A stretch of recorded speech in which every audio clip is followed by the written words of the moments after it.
Nunca existe la verdad, solo que no tiene remedio, decía Juan Manuel Serrat en una canción muy conocida, sinceramente tuyo, ¿no? Sí, eso es letra de un poema de Benedetti, ¿eh? De Benedetti, claro, sí. Exactamente, ¿no? Sí. La verdad, hoy, es que José Mujica no tiene remedio. No. Inventó un personaje y se lo creyó. Y lo peor es que ya no sabemos quién gobernó, si él o el personaje. En esta suerte de filósofo de la posmodernidad en que se ha convertido, se permite sostener asuntos que terminan siendo agraviantes. Mujica intenta dar lecciones de gobierno en todo el mundo, pero resulta que nada de lo que prometió durante su presidencia se concretó. Ni la educación, ni sus mejoras, ni AFE, ni su funcionamiento, ni el puerto de aguas profundas, y ni Aratirí, lo cito ahí a pesar de las oposiciones, ¿no? Cerró Pluna y logró que quienes cumplieron sus órdenes fueran procesados. Fue quien impulsó a Raúl Sendic y ese impulso nos ha costado, hasta ahora y por ahí arriba, 900 millones de dólares. Despreció todo lo que fuera cultura, a los maestros, a los bachilleres, a los académicos, a todo aquel que genera pensamiento crítico. Como buen caudillo, generó un entorno que se conduce con fanatismo, y todo el que cuestiona a Mujica es un facho o un enemigo. Hizo campaña contra el poder mediático, pero resulta que le adjudicó sin más trámite canales digitales a las mismas empresas que cuestionó. Tal cual. Un tipo disfrazado de pato era parte de la comitiva presidencial y se toleró que hiciera negocios para sí. Defendió a una empresa formada por sus compañeros que se convirtió en la principal intermediaria en los negocios con Venezuela. Defendió a los militares torturadores diciendo que no quería viejos presos, pero jamás dijo una palabra sobre la enorme cantidad de militares que se jugaron la vida, estuvieron presos, fueron destituidos por defender a la democracia. Nunca se le escuchó hablar en colectivo de su gobierno. Siempre yo hice, yo quise, yo no pude. Ni jamás mencionó al Frente Amplio la fuerza política que lo llevó al gobierno. Y ahora sabemos, por sus propias palabras, que los presos de Guantánamo fueron parte de una negociación por venta de naranjas a Estados Unidos, cuando él mismo decía en el año 2004 que no comerciaba con carne humana. Me pregunté toda la mañana cómo se sentirán estas 5 personas que vivieron un horror por algo que nunca hicieron, al ser tratados de locos por un expresidente. ¿Mujica pretenderá que estén psicológicamente sanos? Es altamente probable que en el marco de la gestión de un gobierno muchas veces se tengan que hacer cosas a contrapelo del pensamiento, porque en política y en democracia siempre se debe negociar. Pero lo que no tiene derecho Mujica es a despreciar a todo aquel que no actúe o piense como él. Su expresión "me tuve que bancar a estos 5 locos de Guantánamo" no solo no está en consonancia con lo que ha sido un pensamiento y una política sobre derechos humanos, sino que termina siendo patética por la ausencia de respeto por la vida de otros.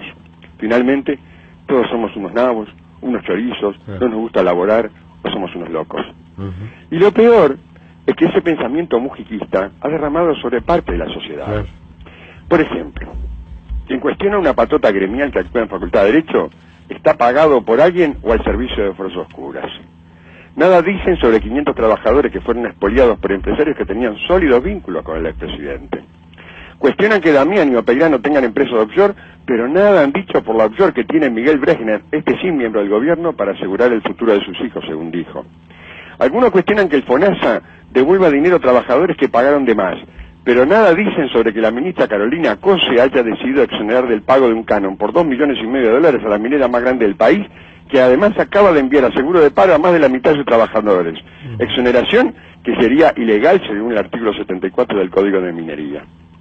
Ha crecido una forma de pensamiento hemipléjico que condiciona el quehacer colectivo, y Mujica es uno de sus principales exponentes. El problema es que como te digo una cosa, te digo la otra. Y entonces tenemos que prestarle atención a lo que también hacen los gobernantes más cercanos a Mujica. Ya hicimos mención a Carolina Cose, pero mira esto que publica hoy el semanario Brecha. En un dudoso procedimiento, efectivos policiales detuvieron a una persona camuflados como funcionarios del MIDES. Desde entonces sus verdaderos funcionarios se interrogan sobre la suerte de las políticas sociales frente a estas intervenciones. Los hechos sucedieron en noviembre del 2015 y aún no fueron aclarados por el Ministerio del Interior. El 13 de noviembre, el equipo de la ONG Instituto del Hombre, que gestiona el SOCAT, esto ocurrió en una zona limítrofe entre Montevideo y San José, elevó una zona dirigida al MIDES, al Ministerio del Interior y al Ministerio de Salud Pública, en la que detallaron lo ocurrido y expresaron, textual, su gran preocupación ante irregularidades en un procedimiento policial que involucró a las 3 instituciones. Nos preguntamos ahora si la policía maneja la información precisa sobre los procedimientos del MIDES y su articulación con salud pública. Asimismo, para la familia se generó una asociación directa entre la visita del MIDES y la policlínica con el accionar policial, lo cual es sumamente riesgoso, ya que creemos que compromete el trabajo del MIDES y de salud pública en el territorio por la asociación generada entre MIDES, Salud Pública y Ministerio del Interior, dice la carta que fue enviada a la cúpula del MIDES. Algunas fuentes señalaron una brecha que la ministra Arismendi y el ministro Bonomi habían hablado al respecto en el siguiente Consejo de Ministros, pero todavía no tenemos resultados. Uno termina preguntándose cómo funciona el país, ¿no? ¿Para qué tenemos tantas leyes, normas, protocolos y después cada uno termina haciendo lo que quiere? ¿O esto solo será la expresión pública de lo político sobre lo jurídico? Veamos un par de datos más que no son menores, ¿no? El director de limpieza de Montevideo no pudo cumplir con su responsabilidad. El intendente de Montevideo pensaba en sustituirlo. Eso se supo públicamente el otro día, había una readecuación de cargos allí, ¿no? Pero ¿qué ocurrió?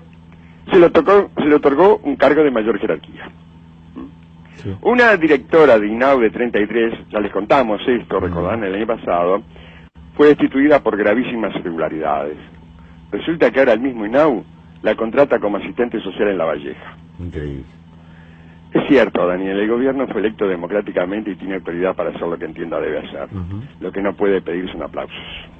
Sí, totalmente. La verdad que te aplaudo a vos porque has hecho una columna en donde has repasado sintéticamente, ¿verdad?, una serie de errores, un cúmulo de errores de la gestión de un hombre que empezó mal, antes de ser electo presidente, ¿no? Recordemos Pepe Coloquios, el libro de Alfredo García, que después desmintió prácticamente en todos sus dichos cuando se trataba de, comprenderán ustedes, de grabaciones obtenidas de charlas con el propio Mujica y sus dichos, que están dichos tal cual, con respaldo seguramente que tendrá Alfredo García de esos audios, de muchas horas de grabación en pleno periodo electoral, eso sí hay que decirlo, ¿no? Donde de pronto podía decir cosas muy lindas, que se leen cosas muy lindas allí en Pepe Coloquios, pero de las cuales después se las sacó de encima, las tiró al óvol, diciendo que eso no era lo que él pensaba o no era lo que iba a hacer, desdiciéndose de sus dichos, ¿no? Peor, Daniel.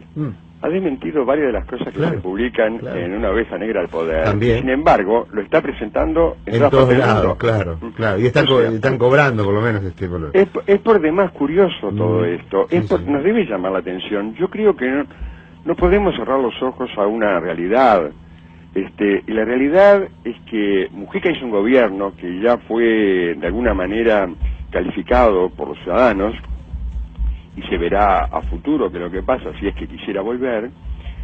Lo que no puede seguir es pensando que todavía tiene alguna clase de poder sobre nosotros. No puede seguir en eso. La democracia no funciona de esa manera. Es decir, él puede pensar lo que quiera, puede vivir como quiera. Es más, seguramente se le aplaude en el mundo por su forma de vida, que no es pobre. Ojalá nosotros fuéramos pobres. No, porque sale unos buenos mangos esa charla. No es pobre, ¿no? Sí. Vive de la forma en que él ha querido vivir y eso es respetable. Claro, nadie le cuestiona eso exactamente, ¿no? Lo que no puede pretender es que todos digamos amén a lo que él está señalando en el mundo y que, sobre todo, tengamos que tolerar lo que terminan siendo agravios como una cosa normal. Ese es el grave problema. Sí, el otro día comentábamos, sin ir más lejos, lo que decía de Lula, ¿no? Y ahora dice que es un fenómeno, y lo decía en el mismo momento, ¿no? Porque esto está efectivamente en Una Oveja Negra al Poder, ¿no? Aquello de que la única forma de gobernar en Brasil es a través de las coimas, como él dice que le dijo Lula, ¿no? En este mundo he tenido que lidiar con muchas cosas inmorales, chantajes. El mensalado también es este país, todo es a lo grande, dijo Mujica, que le decía a Lula, y después, bueno, confesando igual su admiración, diciendo que es un petizo bárbaro, y yendo incluso a pedir disculpas, porque cuando esto se supo en el comienzo del año 2015, fue una bomba en Brasil, porque efectivamente el tipo estaba diciendo admitiendo, por lo menos vía de lo que testimoniaba Mujica, y le había dicho que efectivamente, que la única forma de poder gobernar Brasil cuando era el presidente era con coimas, como se hizo específicamente en el Mensalao, ¿no? Era una cosa realmente muy fuerte, por la cual tuvo que ir a pedir disculpas o a tratar de atemperar, y que no sé, habría que revisar las ediciones del libro, si fue quitado o no, las ediciones posteriores a la primera, porque bueno, sí, está en la primera, no sé qué pasó después en la segunda, pero es algo realmente escandaloso, porque hoy por hoy lo escuchás, un día sí y otro también, hablando de la situación de Brasil hoy, y diciendo maravillas de Lula, ¿no? ¿Verdad? ¿Cómo es la cosa? O sea, ¿es un mentiroso? ¿Dice la verdad? ¿Cuándo dice la verdad? ¿Cuándo miente? Daniel, te agrego un dato más. Mujica defendió, como muchísima gente, la idea que Búsqueda era el semanario de la derecha uruguaya. Sí. ¿Está claro? Sí. Sin embargo, fue la mejor fuente que tuvo Siempre. Búsqueda. Y yo, la verdad, aplaudo a los colegas de Búsqueda que consiguieron esa fuente, ¿no? Claro. No es el problema de Búsqueda. Claro. El problema es ese doble discurso. Claro. El problema es el doble discurso. Eso que no se sostiene en el tiempo, ese es el verdadero problema, porque la realidad te la estampa ante los ojos. Claro, pero además, digamos, Gregorio, en vez de decir Gregre, no tiene ningún problema en darle palo un día sí, otro también, un minuto sí, un minuto también, al país, pero con Búsqueda no. Con Búsqueda no, porque digo, 2x3 dice algo, pero digo, tráeme los recortes donde diga que Búsqueda es una miércoles, que es un nido de oligarcas, a ver, tráeme algo de eso, que se acuerde que Danilo Arbilla era director de prensa de la dictadura. Yo no lo he escuchado eso, no lo he visto por ningún lado eso. Y sin embargo, al país un día sí y otro también le recuerda, que está bien, porque es verdad, lo que fueron sus tapas y su comportamiento durante la pasada dictadura militar. Pero de Búsqueda, nada, no hay nada para decir. Tenemos informaciones para darle, damos información.